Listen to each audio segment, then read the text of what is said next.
Hello, hello, hello, hello. How are we doing, everyone? How are we doing? Big up. We have Emlung in first, and then we have Super Monty saying big up. We've got a few more people coming in now, so please, if you've joined, like the stream so we can build it up from the get-go. Haven't been streaming as often lately, so I want to get back into it a little bit. Maybe try and make one stream a week, somewhat normal. Domster says, yo, what's up, Domster? Give it a few more minutes just because I said 5 minutes to get some people in. As I said, drop a like, please. And in this video, this stream, we'll speak about the Sunderland game, answer a few questions to begin with. If you haven't seen, I did a video yesterday speaking about low blocks and how we dealt with that game against Sunderland. So there's an analysis video for you guys to go and watch there if you didn't watch that. So I will push you towards that first. Then we'll answer some questions about the Sunderland video throughout this stream to begin with. And then we're going to sort of end off talking about the Wolves game, which will be tomorrow. Emlung has a load of queries, which is brilliant. All good for these sort of streams to bring different questions, queries, and all of that good stuff. Make sure you drop a like. 14 people. People are joining in now. As the likes go up, it helps to push the stream out to more people. So that is exactly what we want. We are aiming for, well, currently we're aiming for 7.5k because we're only one away. But my aim was still 10k by the end of this year. Now it is becoming less and less likely as we sort of move on. I'm hoping I can land a few sort of big collabs with some big streamers on their channels and on my channel, sort of have it go both ways, in order to try and hit that 10k goal, because it is something that I've really wanted to that's been my aim since the start of this year with my YouTube channel. Now I've had so many other things go right in terms of I've been on Sky Sports now 3 times in the past month, which is unbelievable. Lots of different sort of work style and like goals that I've had for myself are coming true. But a big one for me is still getting this channel to where I want it to be. And it is 10k by the end of the year is exactly where I want it to be, because then we can push on from there next year. Domster says, have you watched any Wolves games recently? How low do you see their chance of staying up? I have watched quite a few. I think they're in quite a bit of trouble, to be honest. What I will say is they've got like some dangerous players, of course, like someone like Strand Larsen, who I really like. If you can keep him fit and he can score 15 goals, then you are in with a shot of staying up. They've got pieces to be able to like attack set pieces in terms of like Agbadu and players like this that they've signed, but it's just not, they've not really merged it all together yet. It's an interesting team, Wolves, because I do there's a lot of players that I quite like in terms of, especially in the midfield. You've got Andre, who I think is quality. You've got both of the Gomez's. You've got Bellegarde and Menezzi, who are both that sort of box-to-box, athletic type midfielders. They've got pieces that I like in that team. Arias, I think he started against Burnley at the weekend. I'm just looking now. But yeah, they've got some pieces in this team, but I do think they're in quite a bit of trouble just because the promoted sides are doing well to begin with, like Burnley, Leeds, and Sunderland all getting wins. I do still think Burnley will be one of the 3 to go down, if I had to predict. So I'd say Burnley and 2 others. I think West Ham are in big trouble. So then it's sort of who's that next spot. And I do think Wolves, I mean, currently without a win in 9. So you do have to look at them, and they are like, they've got a lot going wrong. I think tactically there are issues, especially at possession. The press isn't backed up in wide areas. In possession, it's all very stacked regarding off-ball movement. Yes, I do think out of possession, there's definitely some holes in this Wolves team that you can be picked apart. Like you say, I think especially in terms of the way they don't back up the press. I think the wide centre-backs, when they do play in a 5, I mean, they did play in a 4 against Burnley, but I think especially when they play in a 5, they struggle to back the press up and sort of be that second, third line of engagement. It feels like the blocks get split too easily. I think that's probably the biggest thing tactically that I've noticed with Wolves. Who else have we got in the chat, though? We've got 21 people. Let's start with the Sunderland game, and then we'll move on to the team I think we could see against Wolves. So any questions, anything that you want to speak about to do with the Sunderland game? Because it's an interesting one, this game. Now, like I say, I did a stream about it yesterday, but it was more so talking about the low blocks and how we sort of look to go against. Just hope they won't sit back against Chelsea like Sunderland. I think they will. I'd be surprised if they don't move into this sort of back five in order to try and contain Chelsea, Wolves, because it just works perfectly. What is the tactics set up defending set pieces? Isn't it based on having certain tall individuals? But then I hear people talking a lot about Ange simply not focusing on them and his team's losing. Different teams do it differently. You can mark zonally, you can mark man for man. A lot of teams recently have been marking man for man in their own 6-yard box, not man for man, zonally in their own 6-yard box, and then looking to sort of attack from outside. The problem is with defending set pieces, Monday Night Football did a really, really good piece on that, is that with how set pieces and how the refereeing in decisions has changed over the last sort of year or so, or especially this season, with how sort of intertwined VAR is at looking at those sort of in-box incidents. It's really hard because you can't really grapple and you can't sort of put your arms around. So it's in favour of the attacking player who can sort of lose their marker with like quick movements, and you really can't. Your instinct would be to sort of put an arm out and try and be physical. But if you're too physical and an attacking player goes over, then it can result in a penalty. So it's really hard for the defending players to sort of be, like a nuisance in the box for the attacking players from set pieces. And that's one big reason, I think, as to why they're becoming so important, because defending them is becoming harder and harder. When will Maresca introduce zone replacement? We've already seen factors of it, especially when we played in the 4-3-3 going into the 2-3 base, with the likes of Cucurella and, like, for example, Enzo drops into this little space here, Cucurella pushes up into here, and Garnacho in here, and then, like, it depends. Like, we're seeing triangles formed at the minute.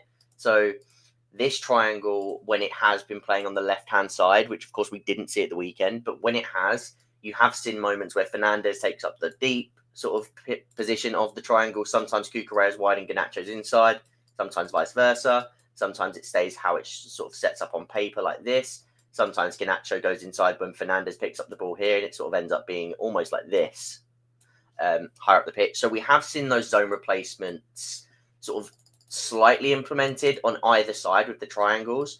I think it all comes down to the personnel available, because it has to be, you can't just use zone replacement with loads of changes in the team and what we're sort of having at the minute, because if you do, then what you end up getting is players that don't understand their role, and they end up in roles that they don't understand further forwards, and it just has a huge knock-on effect through the team, and we start to get pulled apart in our system and gaps start to appear.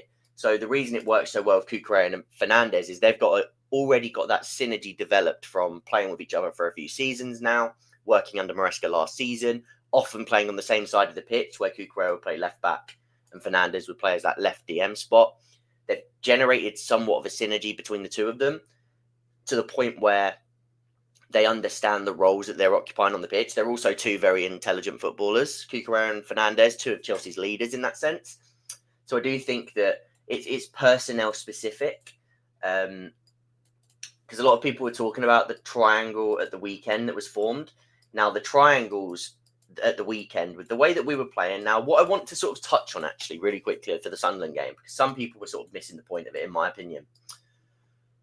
The idea, like, a lot of people saw it like we played with a 3 at the back with a 1 in here, and Isidore was sat on Casado. Now, if you watched my preview for the Sunderland game, you'd have known that Sunderland were going to do this, because I told you Sunderland were going to do this. I told people Isidore is going to sit on Casado and make it difficult for him to pick up the ball. And instead, what you're going to have is the wide players jumping forward to press this line. Now, what I thought Maresca might do is have the 2 central defenders here, and then have both James and Cucurella here, in order to not only block and make these players sort of push up onto here, so it almost ends up being a 0 here, 3, and then 2 before the 5 at the back, giving these guys time and space to sort of probe in these areas here.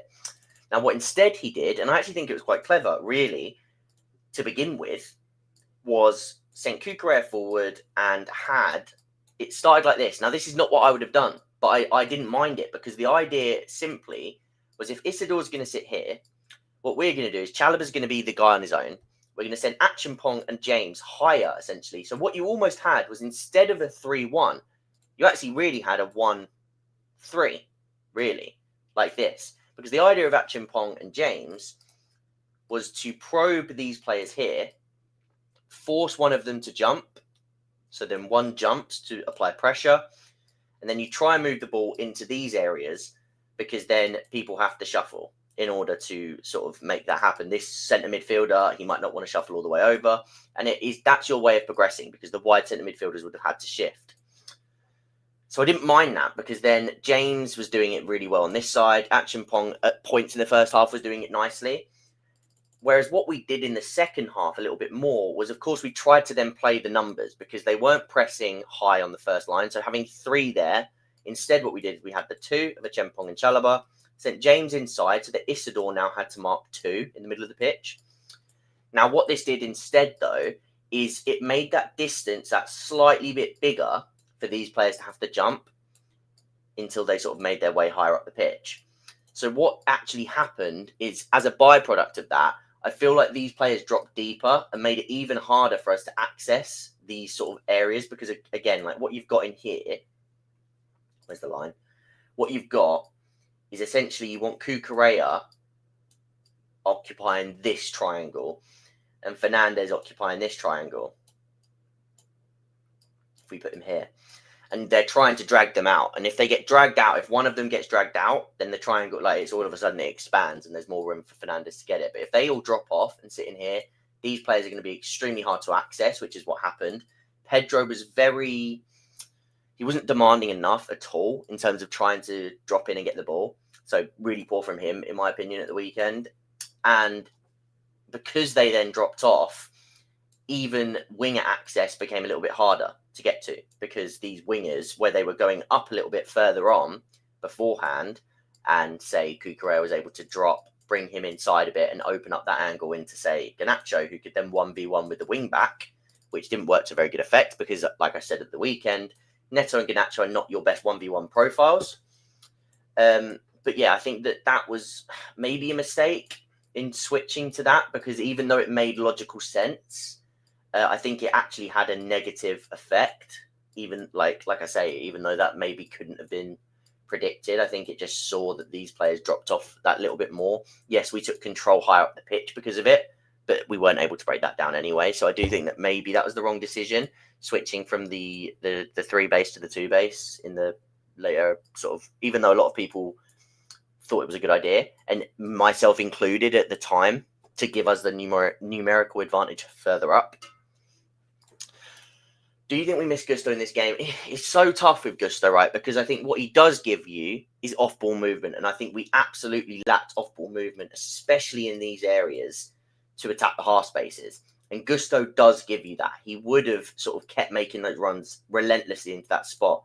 However, what he doesn't give you is, maybe if he receives the ball in these tight areas, he can be a little bit like, I mean, even if he does get into a good position to make something happen, he's not as fruitful as, say, some of our other players in terms of quality. So, yeah, that's sort of like, with Gusto, it's sort of give and take, like one good, but also one bad. So, like, you can make your own it's a give and take. You have to be willing to sort of roll with the punches of the bad if you want to get the good. Always love to hear analysis, but I don't get why we're starting both Nacho and Neto versus low box. I agree. When we want to counter, for sure, but they can't win their duels against set defenses. I agree. 100% agree. And this is what I said last season, right? And this is what I was saying the other day. For me, these games are where you absolutely need, on the wings, a player like Noni Madueke. Now, what we've done this season is we have swapped Noni Madueke for essentially our new Madueke profile in Jamie Gittins. I love Jamie Gittins. I think he's going to be brilliant. I really do. I'm a big, big fan of him. However, he is not ready. So now what you've done is you've traded a player that you've developed for 2 seasons to be able to help you win in games like this, or at least to be able to bring you forward. Now, maybe Madueke isn't the one to get the goals or the assists, but what he absolutely does do is he doesn't hesitate if he gets the chance. If this player jumps forward, like I just said, if this player jumps up, this player shuffles in, and this player is pinned by, say, Fernandez, right? Which has often happened on this left-hand side. This means that this player can't help, and this player has a long way to travel to be able to help. What Madueke does absolutely in this scenario is he goes and he makes something happen and he's direct, even if he loses the ball. And it's this relentlessness that puts them on the back foot. And we lacked that. We lacked that with Neto and Garnacho, as you've rightly said. Now, Gittins does this too, but he's now behind because he's not as developed. He's raw. He's not gained the trust or the confidence in himself because he's new to the team. So it's going to take him even 6 or so months to get to the point where he's confident to make mistakes, because that is the thing. Like, you have to empower these wide players that they're allowed to go and make mistakes in these areas, because if they don't think they're allowed to make mistakes in these areas, then they won't do it. And it is that simple. So for me, Gittins will be a huge part of breaking down low blocks in the future, but that's not to say he's ready now, which is a massive shame. And that's why I thought, and that's why I said at the time, selling Madueke for me was a big mistake, because I think he would have been a good piece to have this season. And then when Kenda arrives next year, Gittins is a little bit more sort of, again, he's more settled into the club. Yes, he's playing on the opposite side, but it's less about what side they're playing on and more about what they're giving you in terms of attributes. And what we lack is that forceful 1v1 attribute dribbler who can get you into the box. Because even if you get into the box and you make the wrong action, like Madueke often did, these players are now defending on their own line. And it makes it so much easier for you to sustain pressure in this area of the pitch and get lots of shots off and hope for that little nick of chaos, that little moment of chaos. Win set pieces, which are becoming so huge in breaking down low blocks. Madueke, the amount of times he gets to the byline, puts in a cross, it gets blocked, goes out for a corner. You're building momentum. You're building ahead of steam. You're building that. And you're giving yourselves more and more chances to break that low block. And I just don't think we did that enough with the wing pairing that we had at the weekend. And like I said before, I think Garnacho is a useful asset in this team. I really do. I don't like, a lot of people hate him. I don't hate him at all. I have visions of when Garnacho can be very, very useful for this team.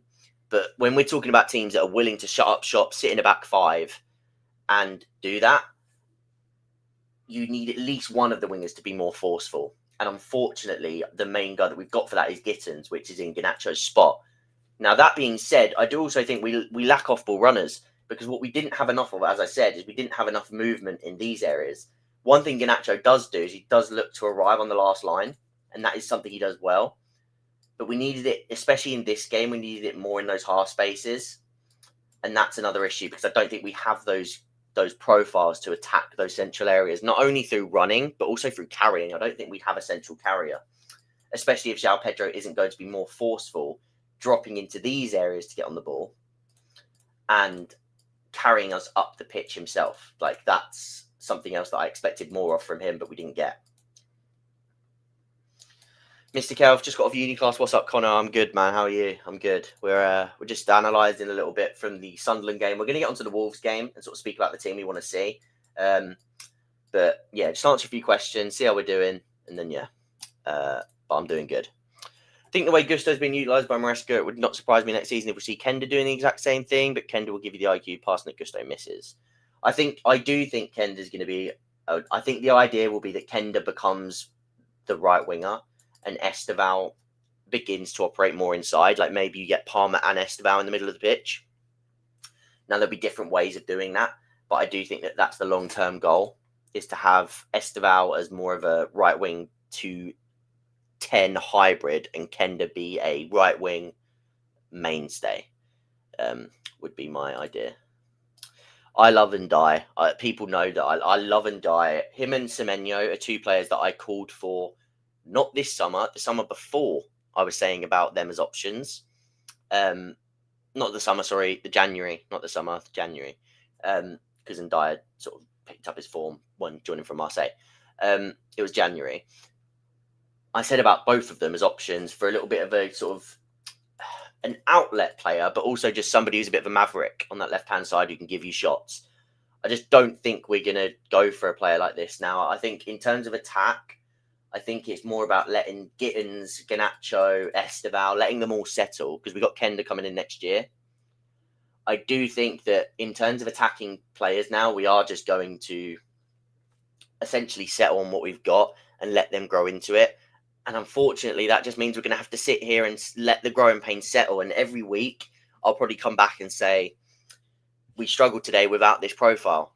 But unfortunately, because of the way the directors have taken this, and you can agree with it, you can disagree with it, but this is the scenario and the reality of what we're in right now, is we have acquired the right profiles, but we've acquired the right profiles before they've turned into the profile and before they've developed into exactly what we need right now. And that's unfortunate. And we're just going to have to sort of like, we're in that stage now where we're going to have to wait. What profiles do you think we're missing? I said it in the same way with Xavi Simons and Morgan Rogers and that hybrid profile. We absolutely lack a central carrier.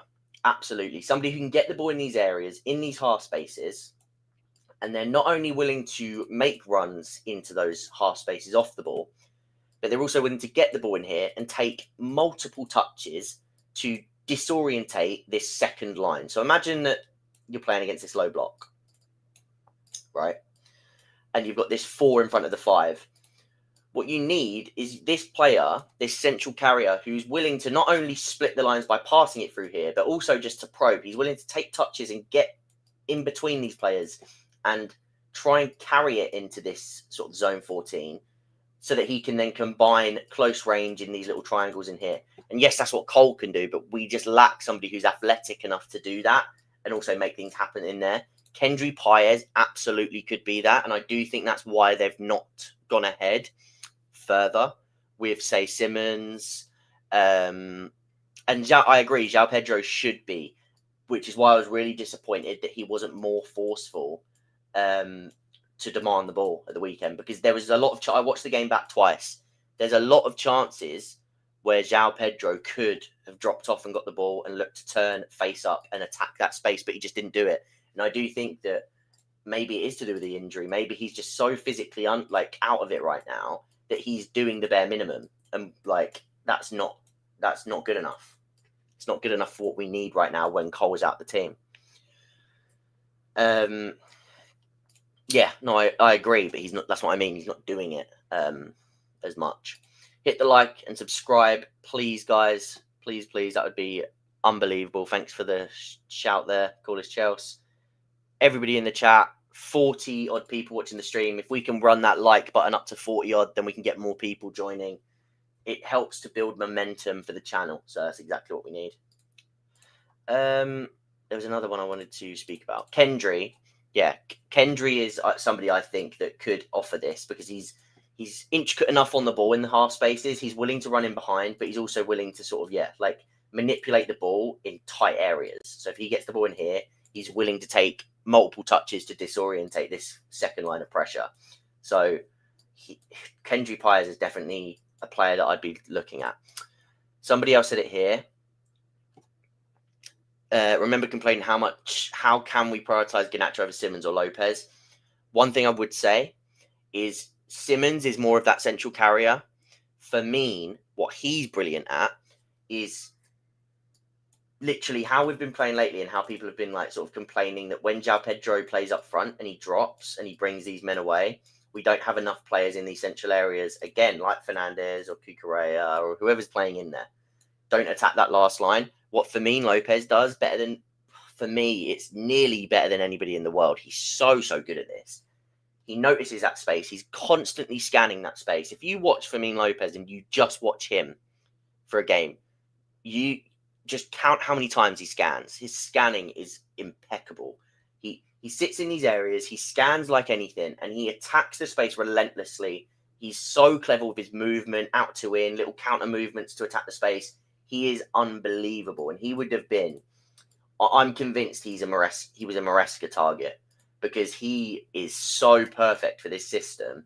It's unbelievable. The amount of goals he would score in this system under Maresca is unreal, in my opinion. I think he could have been a real game changer. What are some other things you observed of watching the game twice? like I said, the lack of speed for the 1v1s to take place. I think by the time the ball was shifted over, we didn't like the two wingers didn't attack their fullback quick enough, because by the time they actually sort of looked up and took one or two touches ready to sort of like almost to prep the fullback to take them on, by the time then these players are doubled up, and then that's where you get people tweeting that we're playing too slow, and people are being doubled up on. If anything, it wasn't actually that we were playing too slow in those moments. It was actually that the winger was too slow to be decisive. So that's a big one.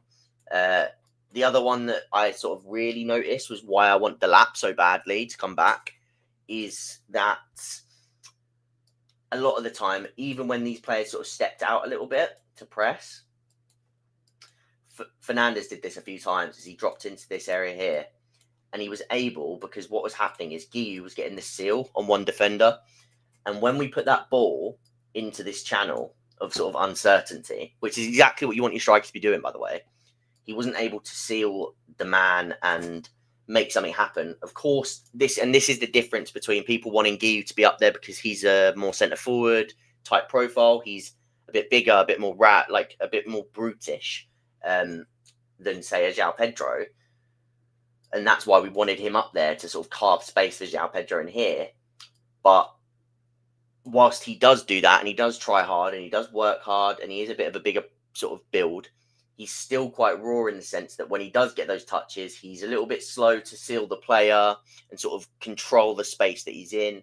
He's unable to make something himself, even if it is 1v1. And he can be a little bit rash with his touches when he's trying to then link play. And it's not as like he's not able to bring players into play by sealing the player or make something himself. So it's not just one thing, it's two. So that was a big one for me watching the game back. And that's why I think, and people really misunderstood this, by the way, when I said Delap coming back would be huge. Like, don't get me wrong. I'm not saying Delap comes back and we win every single game against a low block, but I do think that he's a part of that. But again, like I've sort of said with Gittins, it doesn't mean that Delap comes back in and we instantly beat low blocks. But it is a massive piece of that because it's a piece that we acquired to be able to do that. We needed a striker that was a little bit more chaotic in the box, a little bit more Diego Costa-esque, a little bit throws their weight around. We needed that up front last season. So Delap is a reason that we've done that. Connor, are you worried for the Tottenham match? I'm not worried. I mean, well, I am actually. I'm worried about every game because I know the backlash that comes from every single game. So, yeah, I mean, I am, but I'm not worried tactically. I'm just worried. We'll touch on it more because later in the week, we're going to have the usual preview on Tottenham, which I'm hoping will be a really good video because there's a lot to talk about in that. So, but yeah, I wouldn't say I'm worried. Agree with you. PSG have many types of players who are athletic and willing to run in behind. Absolutely.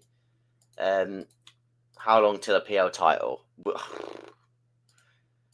I would have said next year, but it depends. It depends what direction the sporting directors decide to go. Really does. Like, I need to see what they do. I'm like I say, that's because I wouldn't have got rid of Nonny or Jackson this summer. So,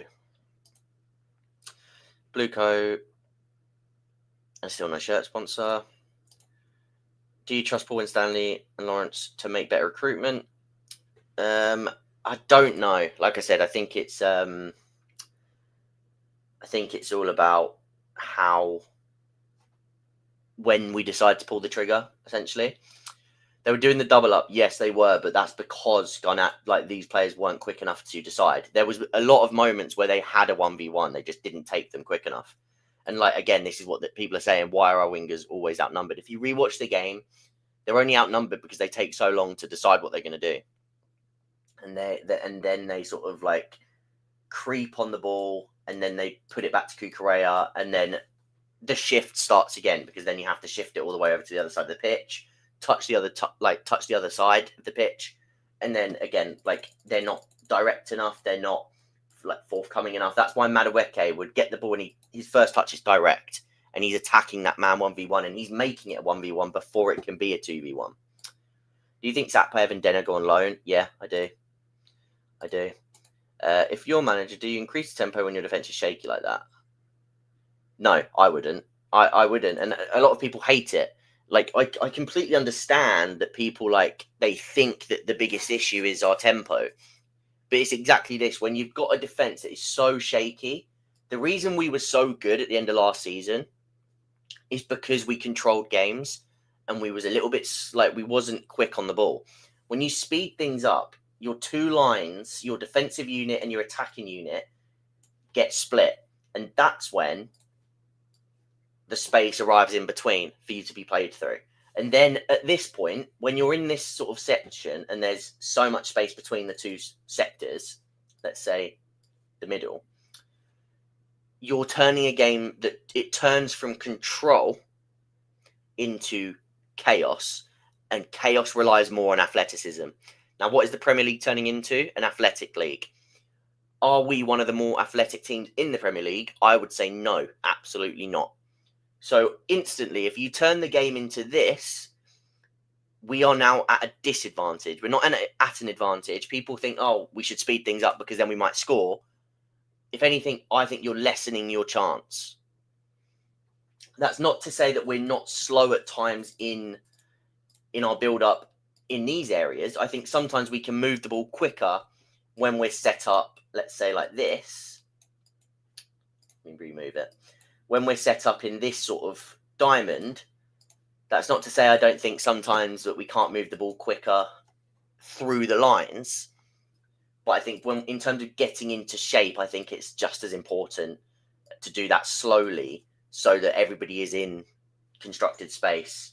And then from these moments, absolutely, you can speed things up. And if we get better defensively and we acquire, like, a Chempong really sort of comes on leaps and bounds that I expect him to, and Colwell returns, and, like, Casado's obviously, he's Casado, he's unreal, so he can be that athletic sort of outlet in there.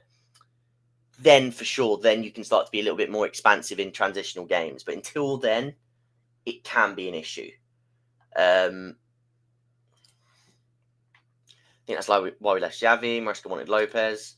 Yeah, I wouldn't be surprised at all. When do you think we'll see Reece overlapping, or has that ship sailed? I think we'll see it time to time. I never think we're going to see it. I don't think we're ever going to see a game where he is just outright, that's his role, because I think it's just too much on him. What I think we have seen already this season is when he can be in this sort of triangle and we're controlling games, there is points where he takes up this role on the pitch here and he can attack that space. And there's also times where he's sort of taken up that higher space in here as well. I think you're most often going to see him at the base of a triangle, but he has a little bit more. His new role as such this season has allowed him to get into these spaces a tiny bit more than he did last season, which I like. But yeah, I think you've got to be somewhat, like, you'd rather him be on the pitch. We're loose, exactly. Do you think it's just one game, or will this issue carry on for the upcoming games? I think in terms of breaking down low blocks, it's going to be an issue for the season. It will.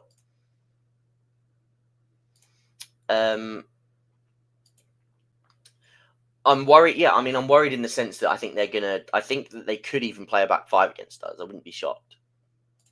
Pancelli is the perfect profile. He's brilliant, but I do think he's not the exact profile we need now that we've got Delap already. I think that the point of Omega, and a lot of people, like, because he's a bit clunkier, he's a little bit more like Jackson. People don't like it, but what he is he will generate high amounts of XG for Chelsea. Pancelli, he's not as much of an XG generator. Like, he gets his shots off and he's a little bit more sort of involved and he can do a little bit of everything. Pancelli, he's been brilliant. He's been on fire this season. But I think the reason to sign Omega is to be more of that sort of last line chaos man, to sort of be an XG generator for Chelsea. Garassi would have been unreal. Yeah, he's unbelievable. Do a collab with Nini. I'll try and reach out to Nini. I think one thing that I really, really want is to get a little bit closer to those guys and be sort of in and around. I feel like the hierarchy in that sort of Chelsea group, it feels like a lot of them are quite, like, they're all mates. And I would like to work with a lot of them now. Matisse is one of them that I like. He has a lot of time. Like, I have a lot of time for Matisse, and he's been really, really, like, brilliant with me. Like, he's came on the channel a few times, unreal, and, like, hopefully one day I can go on his channel. George Benson is another one that I've spoke to a little bit. I think he noticed me during the Club World Cup time, and hopefully again we can do some stuff with him. But I want to get to the point where the channel is recognised so that we can then be part of like those communities as well. I think at the minute, that's why I'm trying to like keep, even though I don't think we're going to hit 10K this year, I'm trying to keep it in my goal set, because I want to hit it and I want to push myself to hit it, because I think that as we get bigger, more can come from it and we can sort of use that as a spinning wheel to success. But yeah, I would love to do a collab with Nini. I would. The issue is the SDs. Mariska needs to stop playing Tosin Chalobah. Yeah, it's tough. Like, I really want to know if Josh was injured. Nobody asked it today. Nobody asked it. Let me keep trying to get through this because it's a lot. Ability. Do you think lack of pressing? Absolutely. Absolutely. And I think it is impacting our pressing intensity, because I think that, like I say, even with João Pedro, like the intent, not even just intensity, the intent of players in a game against Sunderland where they're already, imagine, so like we're playing Sunderland, they're already operating at 75% out of 100. They're tired. It's going to stop them doing that half extra yard, and then you start to lose duels, and then momentum shifts, and all of these things affect things. So I absolutely think it's affecting us. What profile centre back do you think we need currently on top of Josh Cole, Fofana and Sarr if we get rid of Trevor or Tosin? I mean, if you're naming just those, it would have to be another left footer, because you've got Josh, Fofana and Sarr. So you'd want another left footer who's a pass first, really, because then you've got your aggressive right sider, and then you've got a pass first. Like, it's essentially you'd want another, like, yeah, a left-footed central centre-back profile-esque. You can just play lower a bit and launch these counters with lesser risk. But yeah, but then you're putting yourself at, like, what are you going to gain from that? If they're a back five and you're launching these attacks from low, then you're essentially going to be attacking them with 3 men versus 6. So you're already at like a huge disadvantage, which is, yeah, it's very rarely going to come to something. And at that point, you are purely just playing like you're hoping and praying that somebody does something magic, individual. Like you're just praying that an individual piece of masterclass, like that's barely tactics at that point. Those are the type of games Mariska calls basketball games. Yeah. Big up Chelsea SC being not good enough. It's average. Yeah, it's been poor. Been poor at the back. So I'm trying to get through all this because we got quite a lot. Got quite a lot of comments. Really need a centre back who can punch that ball into between the lines. Yep, agreed. Losing Cole was huge. Arsenal win by scoring 1 goal, but Chelsea constantly need 2. Yeah, and Arsenal are breaking these low blocks, by the way, with set pieces. So if you haven't watched it, when this stream ends, go watch the video on my channel that I uploaded yesterday, because I think it will help you to understand why we're struggling against low blocks and what we need to do to break those low blocks and change game states. It's all about changing game states. It's the biggest thing you can do. I feel like this system positions players far away from goal, especially wingers. That's why they resort to crossing. It is, but again, a lot of our wingers aren't really inside profiles. The only one that really has that is Esteval. Garnacho, Gittins, and Neto, they're all more touchline players that need to be slightly further away from goal. Garnacho's good at arriving from wide into here, so he has to arrive in the box, but he's not great at operating in like this area close to goal. He needs to arrive from wide into here. Esteval's the one that sort of breaks that mold, because he can pick the ball up in this channel here. And that's what I said a few videos ago. We need to start utilising Esteval in this channel, because it will see an uptick in goals and creation for sure. Would you bring a Mega in January and send Guy to Strasbourg? If it's possible, I would. But yeah, if it's possible, I would. We have 8 centre-backs in the summer when Anselmino and Sarr are back. Who do you see going? Anselmino, he's so injury-prone at the minute, so I think he's just another loan. If one's going to be sold, I think it is going to be Chalobah or Tosin, one or the other. Maybe Trev, just because it depends, because Tosin was on a free as well, so it's just one of the two will go, I'd imagine. Sunderland don't score that long throws, and he's win literally that. They changed the game state back to a draw game state. They put us under pressure, get it back, and then we're screwed from there. Also, would you bring Sarr back? I'd bring him back at the end of the season. I wouldn't bring him back early. Are you done with Tosin and Chalobah? For me, we need For me, we need to use them in cups. Only thing I hate is Cobham makes defenders for fun, but Mareshka's too scared to use a player like Landon Emanalo. He's more of a left back / left centre back. I would be a bit like with Hatto. I'd be quite uneasy about him playing as a left centre back in a back four for now. I'm not done with them completely because I do think we're going to need them this season, naturally. And I think Trev has looked okay next to Josh. I would still continue with that because at the minute I don't want to do Hatto and a Chempong together. And I know some people really want to see it, and like each to their own. I don't, because I think that Hatto, firstly, I think he's more of a left back anyway, becoming a left centre back on the ball. But I just think both players can be a little bit jumpy out the back line. I think I would just continue to bleed a Chempong into the starting 11, make him a starter, and alongside Chalobah for now, or alongside Wes. However, I don't like the fit of that because neither are good on the ball passing wise, really. I mean, a Chempong a little bit better, but like Wes is good defensively, and I like that. So if you can find a way to sort of move around that by dropping Caicedo deeper or using a Chempong in that central centre back spot at times, or having him as the primary sort of ball carrier in a 2-3 base, then fine. I'll go and get Antonio Silva in January.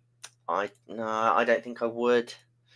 Could Tosin have come in for his passing? I think that is why he came in. I do, but it backfired defensively, and like that, it was just tough because. And if you're going to bring him in, I'd unless we find out a Chempong was injured, it should have been for Chalobah because Josh had been far better than Chalobah in that game. Tosin or Disasi? I mean, still Tosin because he's far better on the ball. Would you swap Enzo for Camavinga? No, but I do like Camavinga a lot. Emanalo might be better than Hatto. That's maybe a slight bit ahead, but I'm huge on Emanalo. I really like him. He's one of my favourites in that crop of player. So yeah, I do like him a lot. Hatto is, a lot of people are sort of forgetting how good Hatto actually is, I think, as well, because he is top. Chempong would have to carry Hatto aerially, exactly that. And they're both so young. So all it takes is one or two mistakes. The crowd gets on their back. They can't handle it. We get put under more and more pressure. And I also guarantee you, if a Chempong and Hatto start together, instantly what people often forget about is how the other team will perceive your lineup. The first thing that would be said from the opposition when they're doing their tactical sort of set up before the game and they're going over the team talk and bits like that, instantly you start a Chempong and Hatto, they'd say, right, long balls into that front two, let's put them under pressure, first 10-15, don't let them settle. And if that builds and you've got nobody really on the pitch to settle things down, with both of them in the back, I think we could be put under so much. Camavinga has a lot of injuries, firstly. We've got Caicedo, who's an athletic freak, and I think Camavinga in that sense is more of an athletic freak. I think Enzo, he's a passer, which in deeper areas, as much as we don't use him there as often as maybe some would like, he is rare in that aspect. I think if we didn't have Caicedo, you'd be asking me a different question. But like you've said as well, the injuries as well, it's I think Camavinga is unbelievable. But it's all about profiles, and I just don't think right now he's what I would swap that profile for profile with. Big up IC. Saw the light with Josh and Badiashile. Yeah, honestly, that was perfect. Genuinely perfect. Perfect balance. If those two had stayed fit and stayed as the starting two centre-backs, that could have fixed our season. Genuinely, it was that level. Really, really, really strong. So unfortunate with Badiashile. It's getting to the point where you even call it unfortunate when they're injured that often. Same as Lavia, same as Wes. Wes is doing well this season to play one game. I think he'll play tomorrow, of course. Let's touch on that. Let's do because we've got about 10 minutes maybe left of the stream. Let's do the Wolves team. It played the first half against Sunderland as a passer and then looked great. Yeah, he did drop off deep. He did. What profile do you want next to Caicedo? I'm happy with Enzo and Caicedo. A lot of people hate it. I'm not fussed about the midfield configuration. I think that's fine. I think it's just the pieces around them that needs to be shifted. Still Enzo for me, because again, I just don't think we need a Tchouaméni profile. But again, Tchouaméni's top. That's nothing on him. Let's do the team we think is going to play against against Wolves. First of all, do you think Jorgensen starts in goal? I think maybe Jorgensen starts in goal. Do we agree with that?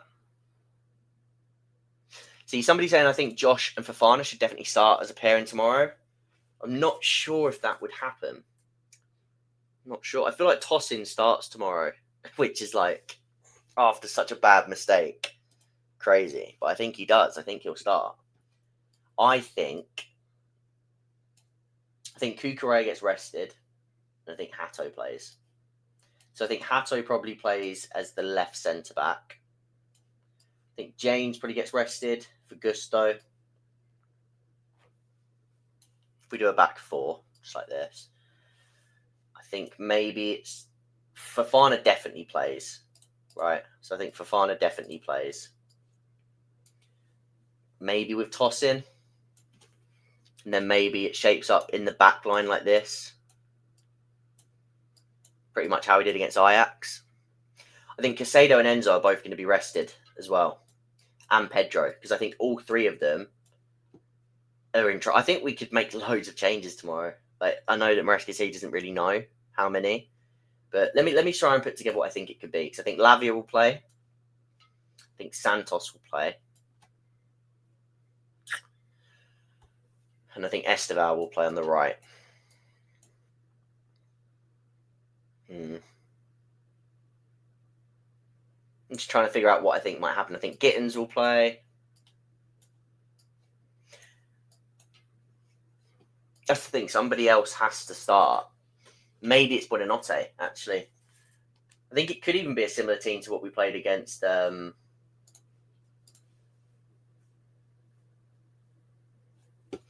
This is what I'm doing now. I'm not going to do a video for it because I just wanted to sort of mention it on stream. I will do a review. I'll do a proper review on the game. I think this might actually be the team. These two. That 4-2-3-1. To be fair, it probably won't even be Gio up front. It'll probably be Tyreek, won't it? But probably be Tyreek. But I'm thinking that by doing this, what you could then have is Esteval and Gusto. Gusto pushes a little bit higher. That's the back three. Lavia sort of on his own at the base. And then you sort of have Santos pushed up in this left half space like the Enzo role. Buonanotte in there. Esteval there. Coming inside. And then sort of like this. I think that could be the team. Somewhat like this against Wolves. Like I said, it could be Tyreek up front instead of Guiu. If he really wants to change everything up. Oh, actually, do you think he plays the lap?